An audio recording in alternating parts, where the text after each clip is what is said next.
Good morning, everybody. On the 15th of November, you'll notice I'm not at my normal desk. So today I'm in Aberdeen, in Scotland, at the School Leaders Scotland National Conference. Just held up in the hotel this morning just to start the day. Just a few bits of news. Today is the first day that my first ebook is out. So if you go to Amazon, the Efficient School is now live. So those of you that have been working with us for some time will know some of the details in there, but it's now available for download. It is just an ebook at the moment. We're not publishing paper versions. So if you're interested in that, please go and have a look. But again, we're on LinkedIn, we're on YouTube. So like, share, subscribe to the channel, and we'll see the stories and subjects that we're dealing with growing as it has done. So last time with Anthony Willoughby and Jane Bellis looking at reimagining education as excuse me, has been very well received and viewed many times. So again, please, if you do like the content that you're hearing and seeing, please do like and share it with your colleagues. Most of what we're trying to talk about is focused on school design and curriculum, but very clearly focused on an international view of what education looks like. So, and excuse my voice today, is just the product of the winter issues. Today I've asked Jane to come back, Jane Bellis, to come back to join me in the conversation. And she was part of the last reimagining education conversation, but just want to sort of centre a little bit more on some of the things that Jane has been concentrating on. And as you see from her profile, she's the founder of the Mojo School of Holistic Wellness. So much of what she's doing is focused on children and adult wellness and the context of dealing with some of the products of the systems as we have them. Jane, welcome this morning. Thank you for joining me again. Just tell us a little bit about yourself. Yeah, so I'll use the lens of education because there's a lot of hats that I wear in different spaces. I guess first and foremost, I'm a parent, I'm a mother. I've got 4 children, 4 adult children now. They've all been through the education system, varying ways, varying experiences. And as part of that experience, I became a governor of their primary school. So for the last 15 years, I've been chair of governors for a primary school. I'm not a teacher, I have been a teacher, although I've been around education and school and curriculum for many, many, many years. I'm a trainer and a coach, so I have my very, very basic teacher training, right at the bottom line, allow me to teach post 16, and I've done that for many, many years. And through my work in this space, I have been developing over the years Mojo School, which is it's a collection of tools and resources based around it's a blend of East and West. So we've got a lot of Western neuroscience and a lot of technology and a lot of the science behind how we learn and how we feel and our trauma responses, why we act out, particularly in classroom settings, but also some practical tools and coping skills to be able to manage those responses. And I've been using these tools for years and years and years within school environments. As you know, a lot of the time I was called in where everything else failed, and teachers in particular were struggling to manage classrooms, to manage behaviours. And my work in kind of the psychotherapy space was to take the naughty children, or the children that were sort of uncontrollable, in the isolation rooms, or sometimes in a whole year group. I've had a whole group of year 7s at one point every week for 6 weeks on a Mojo course, to try and help them to understand their behaviours and their communications. And it's been a really fascinating journey, but my real passion now is to be able to support that further. Now we've got some curriculum changes coming in where I am in Wales, and just spread the word and the understanding around the importance of the fluffy stuff, I guess you'd call it, the creative interventions, the holistic space that we sit in. That education is not just one thing, it's multiple things, and we have to look after the people who look after our little people first and foremost, protect and support teacher well-being, so that they can can do the job that they're there to do, but also really look at how the way the school system set up and the education system has big gaps when it comes to emotional intelligence and actual wellness, real wellness. I'm really concerned at some of the harm that's being done across teachers and students. So that's quite a long-winded way of explaining what I do, but yeah, I hope that's answered your question. No, it does. It's very interesting to hear you talk about the system and its impact on both the teachers and the children. Yeah. It's not just focused on the children as an outcome. This whole system is having an impact on teachers and their own well-being and their own love of what they're doing. Absolutely. I just the context of where you are in Wales, where I am currently in Scotland, and most of my career in teaching in the English system. We know that Scotland is just is actually, I mean, part of the conference is talking about the reforms, and yesterday there was quite a long a lot of sort of seminars on this, the curriculum changes, the curriculum reform, the how it's going to be delivered. Really, it's really interesting to hear some of the conversation. Actually, the title of the conference is Compassion, Ambition, which gives a marker of exactly. It's it how to be the world-class education system. Now, I know people can criticize what's gone on in the past in each of the systems, but it is interesting to hear that compassion and ambition is a brave statement to make around what we want curriculum and what we want our schools to be delivering. And in Wales, the Welsh curriculum is now going through the same reform, and England is reforming, and it's just under review. So Becky Francis is leading that review. I was reading. Sorry for a long question, Jane. I was just reading some stuff on it the other day, and in fact, just preparing some things that I've been writing. And it's interesting to look at the aims of the national curriculums, and it's very clearly said within the English system. The aims are to lay out and prepare children with the knowledge that they will need for the future, where the Scottish and the Welsh system are all talking about the skills, the attributes, and the knowledge that children will need for their future adult lives. And it's that there's a subtle change, a subtle difference, and I guess subtle but huge. I think it's huge. It's huge. I mean, obviously, there's one of the issues that we're going to need to get into is how we train teachers to deal with that, and that's maybe some of what you're. That's what that's the dissonance that people feel. Perhaps. My thoughts on that. My thoughts on that.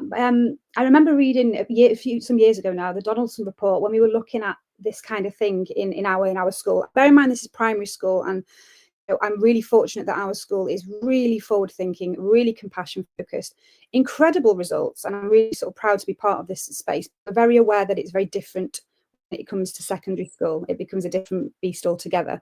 But the model that kind of is used with that kind of strength in leadership and it's focused on the governor question, that when we train as governors, it's the question of, so what? Why have you made a decision? What is the impact on the child? And I've always had that as my kind of frame whenever I'm working in this space with young people.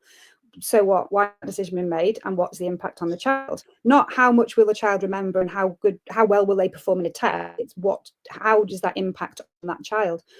And we were kind of moving through that space, knowing there would be changes coming in, and support change management for teachers, huge. This I've had this system I was trained in, and this is what we've done for years. I know it, and all of a sudden I'm still responsible for these young minds, and I'm still responsible for these outcomes, and yet it's a different game. So we had lots of conversations around that psychological welfare staff. And I remember going to a teacher wellbeing conference. I think this was back in 2018 in Cardiff, and there was a lot of topics and conversation around of how they manage change. And I was already at the time I was working with a neuroscientist at the time. Part of my training into my sort of coaching space that I'm in now, lots of the psychotherapy and lots of the mind body stuff and all the deep things. And it matched up so well because some of the speakers, there were some psychiatrists, psychologists, ex-teachers, which was very interesting that it was the people that had come out of the system, assessed the kind of damage and wanted to make a difference to teachers. And this was all around teacher wellbeing. And the conversations were very much geared towards how on earth can teachers use their power to influence some change and to make sure that they're protected and these young people are protected through these kinds of change. So the whole conversation's been going for a while now in Wales around, you know, this kind of thing, how things can change and change effectively.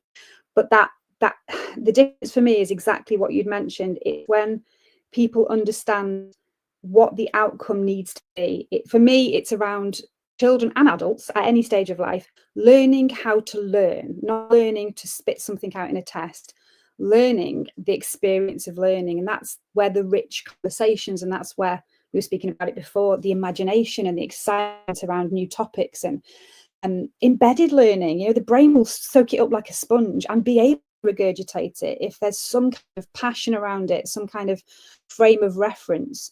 And that's individual, isn't it, to the person, how they learn, how they want to learn, how it works best for them, and being relevant and relatable to their lives or their perception of their future lives. And I don't think the education system does that in any, you know, it's more about, it doesn't really matter about any of that. We just need you to remember this. Why would people want to do that? I wouldn't want to do that. And I think that, I mean very flippant because I'm not in that space, but yeah, I'm sorry, what were you going to say then? I just, you know, again, we need to ask the questions about why we do it, and you know, there is definitely a feeling that it's easier to evidence, you know, prove that something's been effective when we can measure something. Yeah. But you know, we can measure what you can remember. It's difficult to measure when you have engaged positively in something. You know, there are evidence keys, and sometimes the evidence is that, well, we don't have so many people that are walking away and rejecting it. I think there are, and I get challenged on this quite a lot. I can remember being really frustrated in that particular conference in 2018 because the focus was on all of this and the absolute importance of emotional needs being met, of measuring things differently, of real radical change, which is going to be difficult to implement. And I remember at the time I'd been working in some different schools and I'd been banging on the door around well-being and around this psychological and emotional safety first.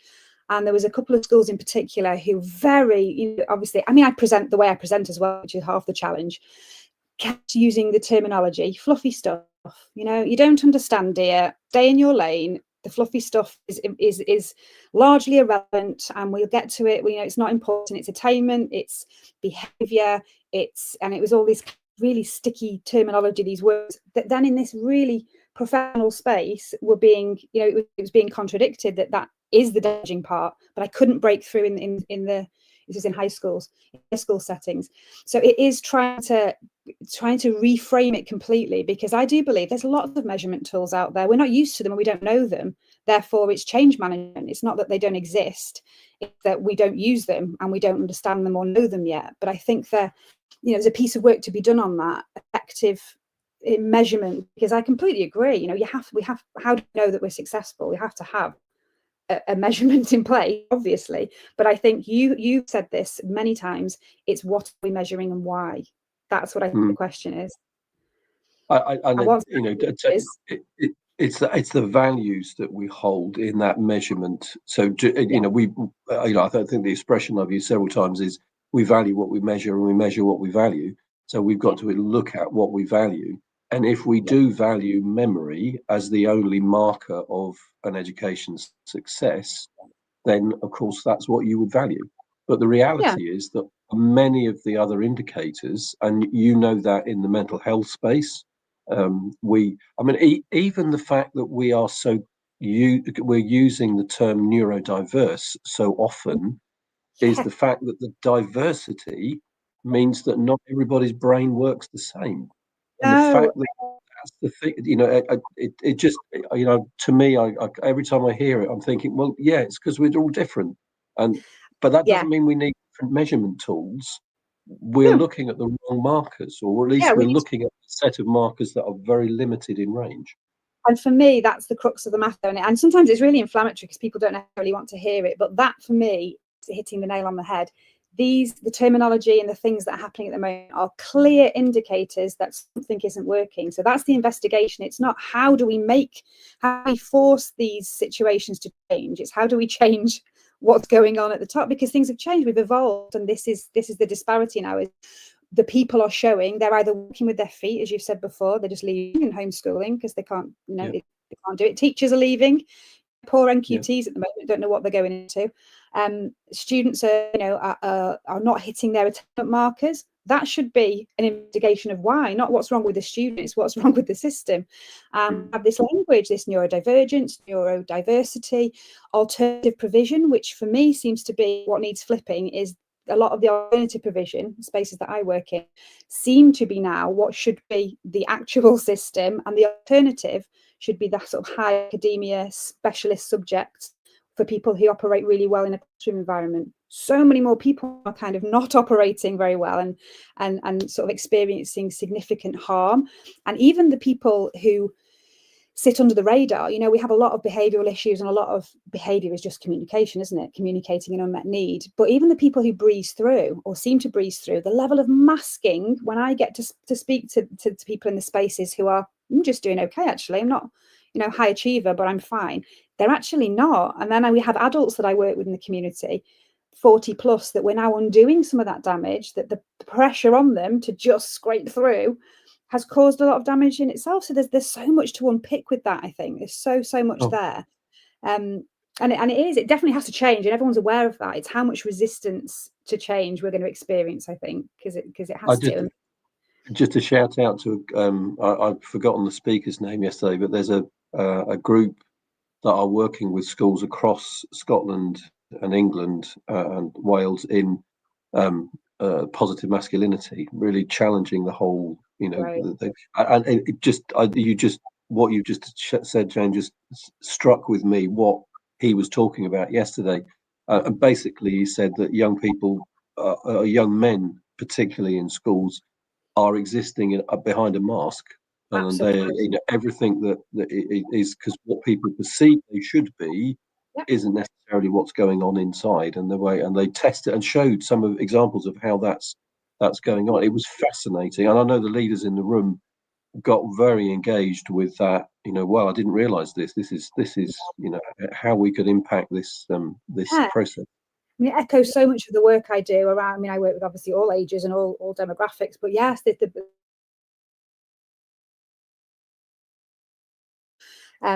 school refusers, a couple of just a very different demographic of young people. High prevalence of neurodivergence. There was autism, ADHD. Not all, though. So there's a group of around 10, and we had this topic, all ages 15, 16. There was a couple of 17-year-olds in there. But we created a lot of safety and a lot of rapport. It was off school site. It was, it was something that was engaging for them. They were making music, creating a newsletter for young people, lots of, good stuff. And part of that embedded learning under the surface was us trying to sort of have these clever conversations. So it took us a while to build that rapport first, but the conversations around toxic masculinity, what does that even mean? And it was a mixture of genders, really healthy, good debates and conversations from both sides. For me, that was brilliant learning on all counts, because everybody's voices were heard, and it was that topic in particular that the young men in the room were able to kind of articulate how they actually felt about that, and everybody else was kind of like, oh gosh, did not think that, didn't even cross my mind. So those are the conversations we should be having in educational settings, in my opinion. It's how we learn about how to be human and how to, and the things, the attainment comes afterwards for me. It does. We can achieve amazing things once we have this ability to behave like humans and feel validated, and, as Anthony says, relevant. We know our purpose, our passion. We're respected for the skills we bring, for our uniqueness, for how we learn, how we think. It's all respected and not just repressed. The outcomes just happen. They just do, for everyone, not just a small portion. Yeah, Jane, everything, we're very much on the same page in the way we see it. I mean, I do want to say that there are many schools and school leaders across the UK and actually around the world, excuse me, that are doing these things. There are examples of them. I suppose the question is, how important are they seen within the big picture? Because they are happening. Yeah. Unfortunately, not happening enough. No. And the product, and I guess it's that ambition of every government to be high on the PISA list, so that your literacy and numeracy scores are high, which is proving that education is high. Well, I mean, I guess I'm a good example of that personally. I was a real overachiever, real high achiever, very academic. I did really well at school. I learned sort of some GCSE level, multiple languages. Maths was never my strong point because I was obviously a creative through and through. Didn't realize it at the point, but my creative brain kind of shone through. Literacy, did really well, more able and talented, which is a horrific label. A couple of my kids were put in that group as well. So really, I am a really good tick box exercise for that. Can you memorize things and can you perform well under stress in a test environment? Yeah, ticked. I can't think of much of that content that I've applied in my adult life. I don't really use trigonometry very much, but then maths was never my thing. I just can't. I don't use the languages that I learn. I just can't think of how that knowledge, that being able to spit out the facts or the actual knowledge part, how that's impacted me. I think the learning how to learn and learning how to perform in a test. Okay, there's some skills there in performing under pressure. But, I spent a lot of time on my journey towards holistic wellness and supporting my own children, doing a lot of inner work through various sort of coaching I've had and therapeutic interventions around burnout, because I learned that it was really important to excel and to be an overachiever and to work harder than everybody else, because that was the marker that I was taught in that school environment, that I had to excel. I had to remember things. I had to stay up all night cramming for a test, because the more I could remember, the better it was going to be for me, and I was going to be perceived much better, and I was going to be accepted, and all the stuff that I do now in a coaching therapeutic space. I've walked the talk. So I always sort of use myself as an example of, was that great? Was that great for my life? Was it great for anything? What did it do? It maybe put some more points on my school year's outcomes.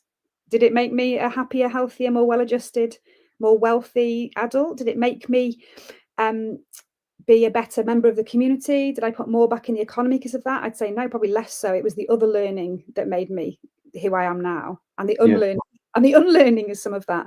So I think there's so much to go through with that when it comes, and again, that's my lens that I bring, is within neurobiology, psychotherapy, how we behave. And it's so fascinating to me knowing about the brain, looking at these spaces, and the challenge that I put there is around, unintentional, massive amounts of harm, just huge. We don't learn, our brains aren't set up to learn the way we are told we should be learning. Does that make any sense? Our brains don't. It does, and more. I mean, some of the great and the good, teacher toolkit. I mean, been talking about how we learn. So teachers that are getting into that, and shout to Ross McGill and the brilliant work that he's doing. Memory. They're looking at. That we're understanding that more. The neuroscience is better understood, and some of the fallacies of how we remember are being challenged. Which is great and really important. Now, that's not to say that learning facts and having knowledge is not important. Of course it is. Of course it is. But it's how we value that above all of the other things that are important. And certainly within reimagining education, we've been looking at character attributes and how. And we know that the Jubilee Centre in Birmingham, with all the work that they did when Nicky Morgan was Education Secretary in England, the kind of work that was put there was what are the attributes that we need to be building in our children. Now that moves us away from neurodiversity, because it's in a sense it's behaviour and the behaviours of learning and what we value. And there's some really strong stuff, and again, I can see that almost circling back and you know that part of the questions are, well, okay, how do we teach that? What do we do? Yeah, well, that's going to be different, and we need to empower people differently to be able to do that, because it doesn't mean turning up to a classroom, opening the book at page 50 and remembering whatever, or studying and remembering what was there. I'm just going to bring in a comment. I hope I get your name right, Kazia. Emotional involvement and well-being is a continuous process. Yeah, absolutely right. Yeah, it is. Its benefits are that it can be a catharsis to improve creativity, and we want to see more of that. We need innovation and creativity from our young people, and we need to see that in our societies. High levels of engagement, setting a platform for the future, working as an individual, as a group. And he goes on to say, I feel there's a large push to a business-like approach. Well, whether business is doing it or not, it's true. We've been talking about this, haven't we? We've been talking about this in Amersham corporate spaces, and how leadership tends to put lots and lots of money into doing these kind of brain training and collaborative creative activities at a very high level, you know, in Hawaii, with millions of pounds spent, and yet it's the same activities that people like John and myself will do in the most deprived communities in a space. I absolutely love that comment, and I could not agree more. And I think for me, again, it's about, and the frustrations, I've been banging my head against this door for at least 10 years, and it's nice to see that there's some traction and movement, but it's been a frustrating time, not, you know, just being stonewalled for so long until everything's on fire and people then have to look. I thought if it had been dealt with when these things started to crop up, there'd be a different landscape, I believe. But I think it's less about having this tick box of, have you done an hour of wellness, or have you done an hour of this on PHSE lessons, and do you have a policy? Policies are not worth the paper they're written on if they're not embedded in the culture of the environment. So it's more about exactly what that comment was suggesting, that it's an ongoing, continuous. It's how we're human. It's how humans should be living and surviving to be holistically well. Everything has to be balanced, and if there's a red flag that comes up in terms of health or behavior, or, you know, then that needs to be dealt with compassionately and look at why that's happening in the first place, not what's wrong with you, why are you being a problem for me.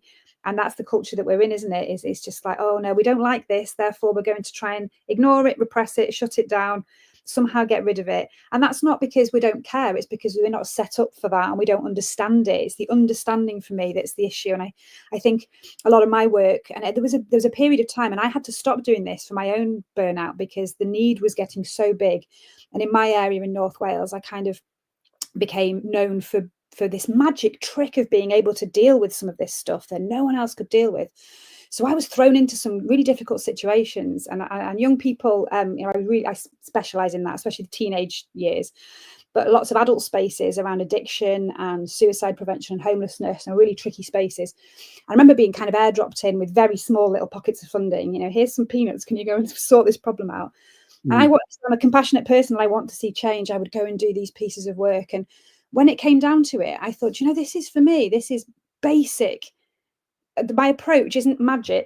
It's basic transactional analysis. That's all I was doing was working with people in a compassionate space where I was actually listening and treating them like another adult human being, even young people. That was the difference. How can you break through and get such engagement? Because I'm listening and I'm finding out what's going on, and then I'm using the right language and the right body language, and, you know, all those things that I'd learned and thought were common sense. And I remember it kind of really impacted me when I realized that this wasn't enough on sort of teacher training frameworks. I assumed that because I've never done that, because I'm not a teacher. I assumed that the bulk would be around learning how to learn, and it would be around the mind, the brain, how young brains work, human behavior, psychology, transactional analysis, all of the principles that I knew through my learning. I just assumed that obviously would be a really big element of learning how to pass on knowledge and information, because you have to have this knowledge and these skills to manage young minds in, you know, diverse classrooms. And then I realized, gosh, these poor teachers are going in over the front line with no armor and no tools and nothing. Just you're taught this is how you deliver something in a classroom. Doesn't matter what's going on, just hold the line. Doesn't matter what's going on for these people. And then the relationships and dynamics between the teachers and the students who are going through multiple things. 30 kids, how certain percentage of being abused at home, a certain percentage of grieving and have lost somebody, a certain percentage of being bullied. This is like a massive responsibility on the shoulders of one good person just wanting to make a difference without any knowledge, any tools, and for me, I was like shouting in the wind, going, oh my gosh, there's a big gap here. There's a big gap, and I can see how this sort of this damage across the board to everybody is kind of. And that there's I guess, when you look at the big system questions, your work is in a sense filling the gap, sticking the finger in the dam for individuals and small groups around, their experience and their negative experience of the system. I suppose the questions that I'm asking, yesterday was released a BBC report that the requests for homeschooling have risen by 28,000 in the last 2 years. So 66,000 learners are requesting to be at home. Now, a lot of what you've just described, the corollary of that process for parents is, look, the system isn't working for them, so we're going to homeschool them. Now that there are a diverse range of reasons. I know. I mean, my own family, there are parts of the family that homeschool for their own reasons. Yeah. And around the country, I mean, certainly we found in Devon and the southwest, there are massive numbers of families that prefer homeschooling to the systemized schooling. But I suppose the government reaction, excuse me, is we need to deal with this. We need to get these kids into school because school is the best place for them. Well, it isn't for everybody, and it's a poisonous place for some. And the reason that what you've just described, Jane, that those you're asked to go in and that kind of banging your head on the wall that the system isn't changing is because the system isn't changing. The system is and we are not looking at it. So I guess we're into asking big questions here, and that so what do we need to do? What's your perspective? What do you think? What's going to so a school leader that's listening here, and you've been in the governance chair for a while, like I have, and we know our responsibilities there. Yeah. What would make a difference? What would change that? How children get to the point that you've just described. I think, and obviously, as you know, my work is centered around that. The toolkit that I built, the whole point of me building this was because I was out in the field. There was too much unmet need. I had some skills and some tools that helped. It wasn't manageable for me, but it was used. So I put it all together in this digital framework for that reason, to help support teachers, students, anyone who needs it. And it's, so things like that. And there's loads of information and brilliant toolkits and platforms and resources out there. And I think that would, for me, be the answer to your question, is that there is a way, or there are ways. There is hope. There are ways that you can change, and there are ways that you can change from the inside. It might not feel like it, but it's having the right kind of support network and the right kind of people in your corner, or, as Anthony's analogy, around your campfire. And I think your work and my work and a lot of other people that are starting to come together in these conversations, trying to look at how do we stop working in these little silos? How do we stop kind of doing amazing pockets of work that are just shouting in the wind? How do we bring that in? And I think finding other great things that are happening and models of best practice and getting around the room is the way that we can do that as leaders. But I think in terms of leading a school through this really difficult, challenging times, is reaching out and just looking at things differently and getting support as a leader, because the responsibility is so huge. And in terms of mental health and psychology, it's so easy for that part of your brain to shut off and think there's no hope, there's nothing I can do about it, I need to mask as much as I can, I just need to get my head down and get on and hope to God that something comes in and changes. And I speak to a lot of head teachers in the Heads Federation and a lot of ex-teachers that just will echo that's the sort of the general feeling. There's nothing we can do. There is no hope. I am totally tied. I've got this trauma from below and I've got this coming at me from above. I just need to carry on until I drop. And I think that it's understanding that there are ways, that there are people out there doing great things that can help and support. There are people like yourself who can help with, with the data and how to manage the budgets cleverly and creatively so that you can get some underpinning support. And starting to just think in that way. What can I do right now? We're up there trying to fight the sort of policy change and get the change from that space. But what can you do as leaders at that level? How can you start to make really subtle, nuanced changes that aren't budget heavy, aren't time heavy, not about retraining anybody? It's what can you bring in? And again, the guys from Mark and Emma, the character education guys, the girls at the Wherry are doing amazing things. Yep. And you've had them on as guests. It's connecting in with people who can bring the armor and the tools that you are missing, that you haven't been provided with, and that can support you in that space and help just change the culture and the ideas and the thought processes. And that ripple effect is massive on the whole community. And that's kind of your starting point, because that starts to build and grow then your brain starts to fire differently and your capacity starts to open up. I always think of it like bandwidth. If you're up to your bandwidth, there's nothing else that can come in. But if you can find ways to free up some space, some disk memory, then you have the opportunity for new things to come in.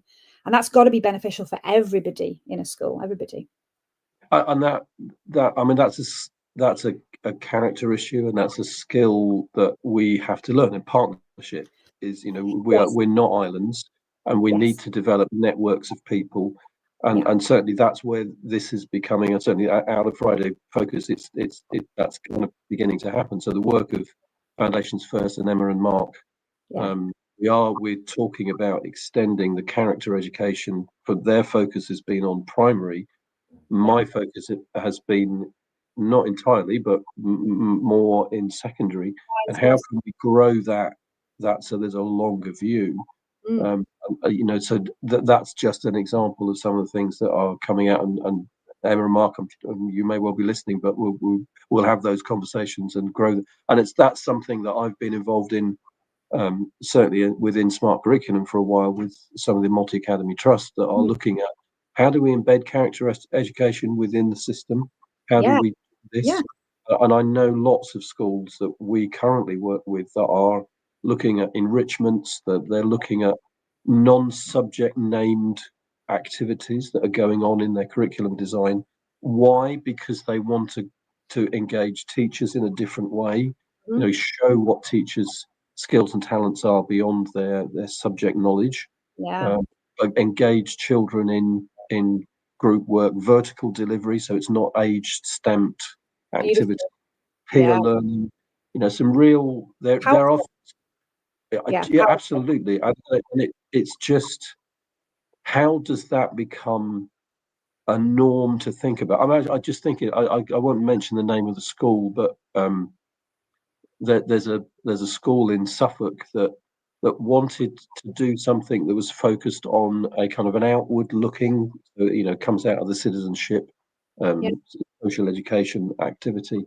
So they named the town, let's say Colchester, because it wasn't Colchester, but that. So they created a subject they called Colchester Life, and it was around. So what's going on in our community? What's going on with the elderly? What's going on with the young people? And they created lots of charity projects, creativity projects, music performances, all sorts of things that were very outward facing. Wasn't performance related, wasn't about memory. It was about activity. It was about building partnerships.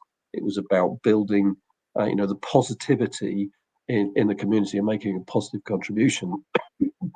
What those learners learnt was that they had relevance and place, which is what we've been talking about. That's that Anthony would love that, in that wider sense.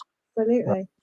And those things are rapport building activities. They have massive value. That's the area of my work. We do things like this all the time. We'll take a group and put on a festival, or this is what we do. We work out what people want to do, but then we embed core skills and learning through it. Once you've got that engagement and that rapport, and you've switched people's mindset from education's bad, I'm stupid, I can't do this, to actually I've got such possibility.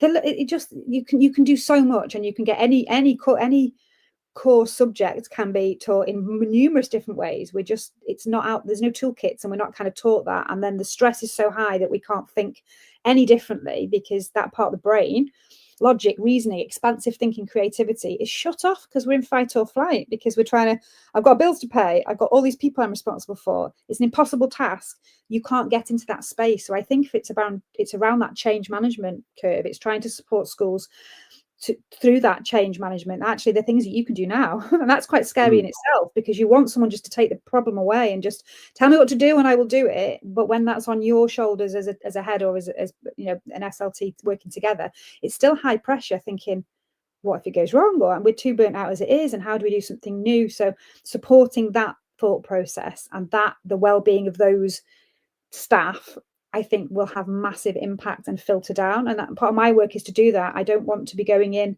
I want to make myself redundant, you know. I don't want to have to be in these spaces, because it's working through deep trauma, and I won't want people to be traumatized.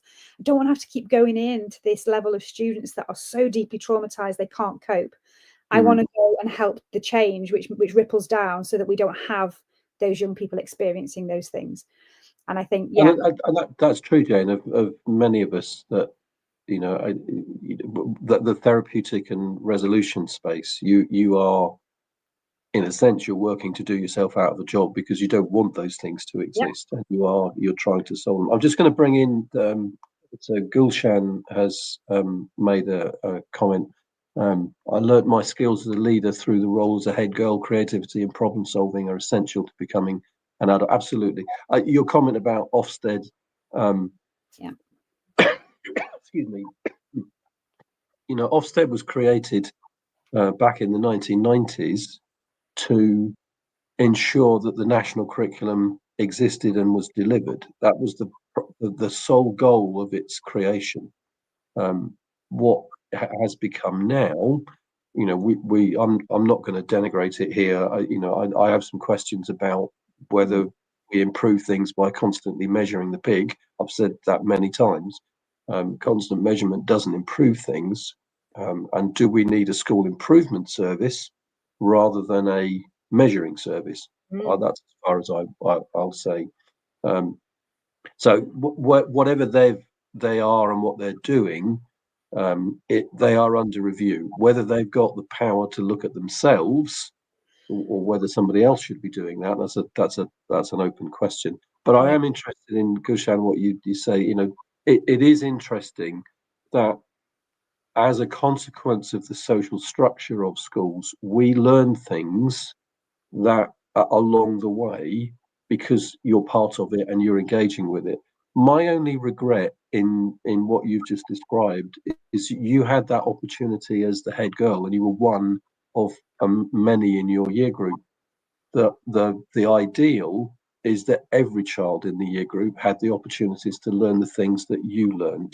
But it's great that you have, and good that you've gone on to be successful with it, and it's important. I suppose the question as educators would be, how do we make sure that more people get that opportunity? You had it, you capitalized on it, you used it, and that's what we're asking. And it's not the privilege of position, no, it's beyond that, but it's how does that opportunity grow for every learner? Jane, go on. How do we give everyone that opportunity? It's such a great comment. I love it. And we have Eston over here as opposed to Ofsted, and there's some conversations around how they're changing, although I'm not convinced they're changing, because I was in a governor meeting the other day and there's still some measurement points that are questionable, but we'll have a conversation for another day. I think, again, the way that my own business, my social enterprise that does a lot of alternative provision, the way we do it, is exactly sort of mirrors how I think it was Alex when we were at Amersham, and I think Anthony was talking about the Masai Mara and Emmanuel, how when somebody goes in and says, where's your leader? I want to speak to your leader who's in charge, and they will say, show me your problem and I will show you your leader. I think that is the essence of it. It's respecting and finding everybody's skills. And I do that when I work in these spaces where there's real disruption and real levels of high trauma and real sort of problematic characters. I will immediately find their skills immediately, and they're never punished. They're never in the isolation room again when I'm there. It's like, here's a leadership role, here's some responsibility, you are amazing at this, and everyone recognizes this really good skill. And I think that is, exactly the sort of the head boy or head girl role. And again, I was similar, I was put in those spaces because I was still academic and I was a good people person. But everybody should have that experience of being validated and valued and respected for being themselves, for their natural skills. And everybody has those natural skills.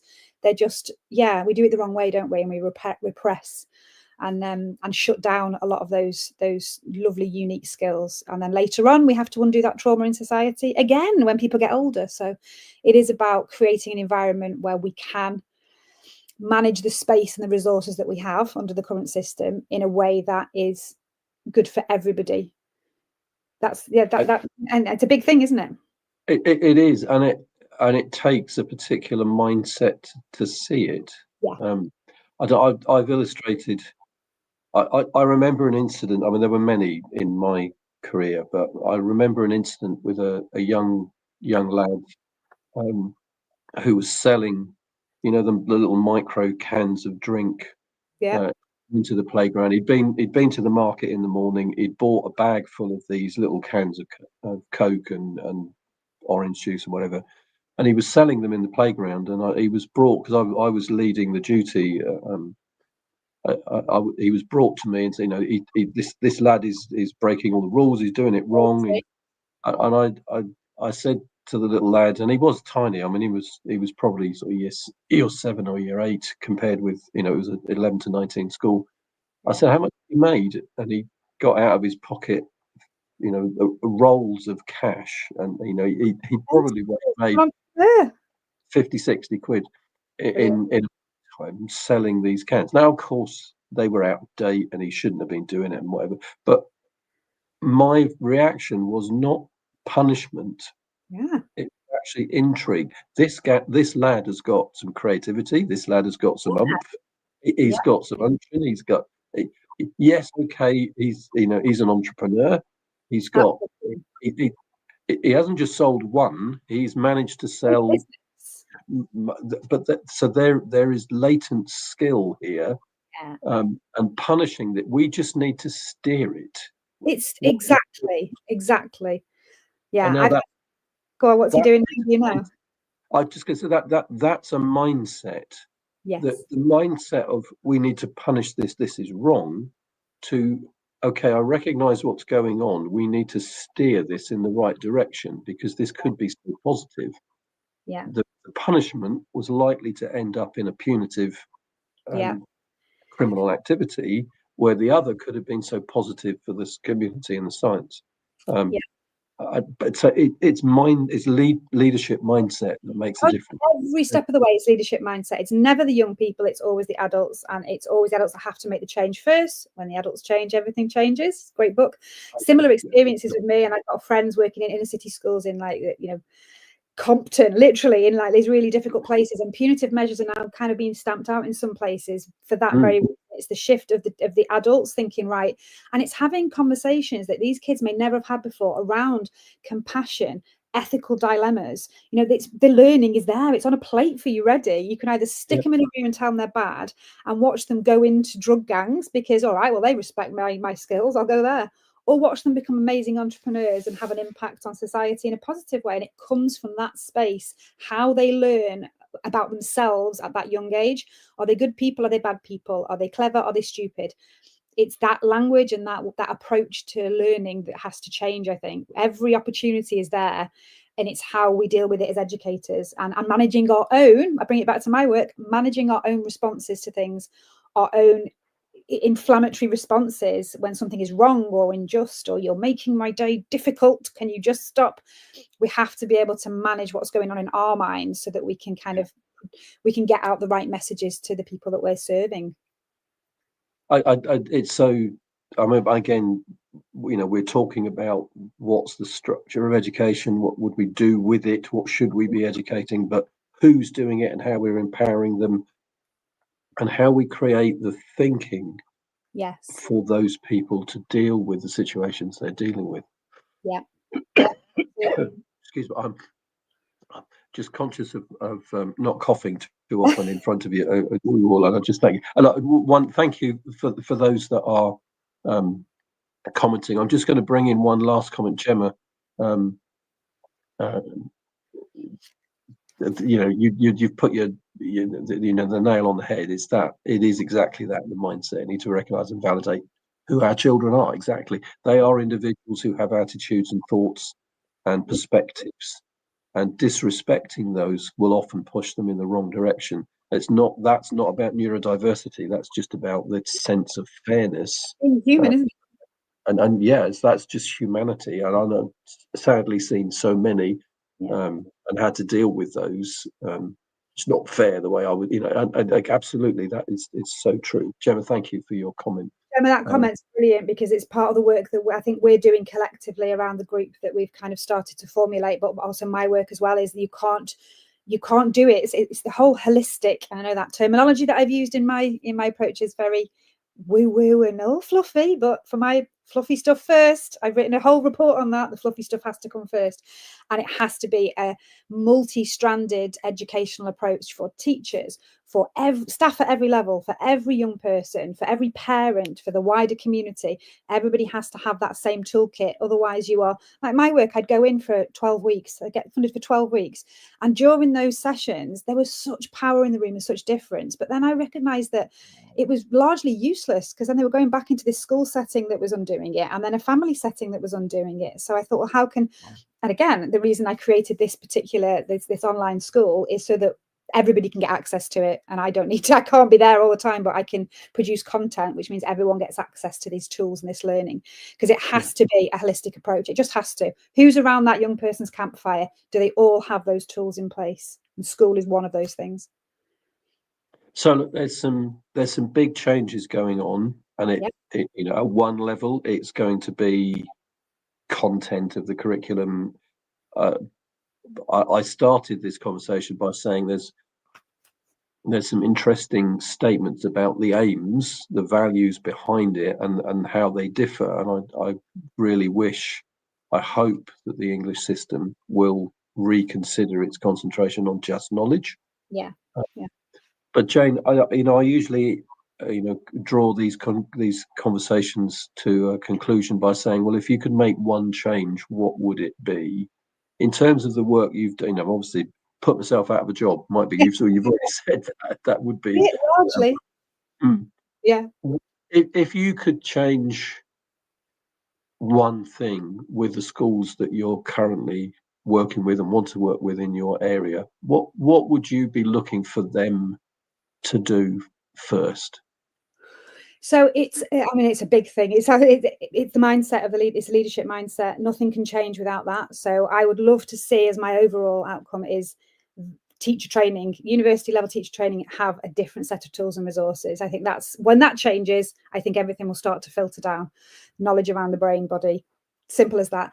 But the schools that I'm working with, and I've got two places left actually for next year, for the whole of 2025, to work through a program all of next year to pilot out one of my new approaches.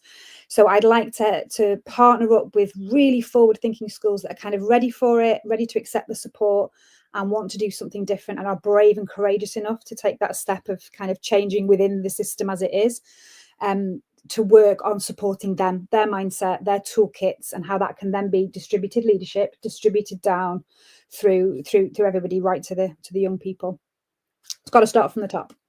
Absolutely. And just to pick up on that, so I've just put the contact details at the bottom of the screen. So if you are interested in the conversation that we've had this morning, or you're interested in that work that Jane is doing, as you just said, she's got 2 spaces for 2 schools to join in this development program that Jane is working on over the next year. So if you would like to know more about it and you want to find more, just contact us at info@smartcurriculum.net, and we will pass on details to Jane and make sure that you can be engaged in that process. Jane, I want to thank you for the conversation. I mean, we talked about there's kind of a free flow. We've covered an awful lot of ground, and as ever, we want to see positive change. That's the thing, that the reason that we're both here. Me as an educator, you as someone that's moving into that therapeutic space and solving some of the issues but you're involved in education because of your broader roles. Thank you for the conversation. I will say again, please, the message that we've been talking about, and thanks to everyone that's watched or will watch, because we know many people are watching after the lives go out. So it's out on YouTube and on LinkedIn. If you think it's a valuable conversation, you'd like some of your friends to hear, or want some of your friends to be involved, please do share. Just press the share button and pass it on to others. But Smart Curriculum continues its work across the country and increasingly internationally, focusing on how we put schools together. Now, as Jane referred to earlier, we are working in the sort of financial space, so we're making sure that resources are available. But it's not just that. I'm an educator of many years and want to see that what we do is producing the outcomes that children need for their futures. I will shout out to Paul Dix and his book, When Adults Change, Everything Changes, and we mentioned it earlier on. Great book. I listen to it on Audible when I feel I need just to get dropped back into it. I mean, lots of things in there that we talk about, and I remember my days with him in a school in Basildon where he came and worked with us and the whole team. It was a changing experience. But thanks to everyone that's commented. I really appreciate your input. We're going to draw things to a close there. I'm not sure my voice is going to last a lot longer, and I've got a day of presentations to do. So, but Jane, thank you again. Pleasure. Thank you for having me. We keep the conversation going.